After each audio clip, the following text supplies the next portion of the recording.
Said Iqbal sebagai Presiden Buruh Indonesia mengatakan bahwa buruh tidak perlu tentang konten dari seorang Deddy Mulyadi atau bahkan pencitraan dari seorang gubernur. Tapi Deddy Mulyadi dengan tegas pula menjawab bahwa apa yang dilakukannya adalah sesuatu kenyataan yang logis yang harus dilakukan. Bayangkan jika tuntutan para buruh itu terus disanggupi, tentu saja itu akan membuat para investor kabur. Dan bayangkan jika memang hal itu terus terjadi, tentu saja semuanya itu tidak bersinergi.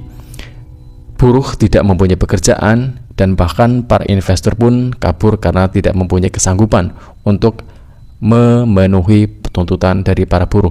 Dan kemudian dia pun mengatakan percuma dong apabila gaji semakin naik terus semakin banyak tuntutannya, tetapi kebutuhan itu pun segera ikut naik, kontrakan naik, beras naik, sembako naik, semuanya naik.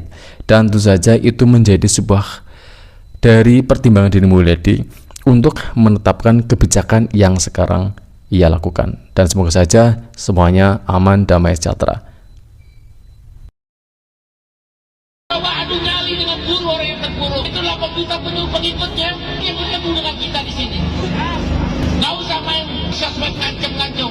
Ini itu dibayar. Jangan coba-coba adu nyali dengan buruh. Jangan coba-coba adu nyali.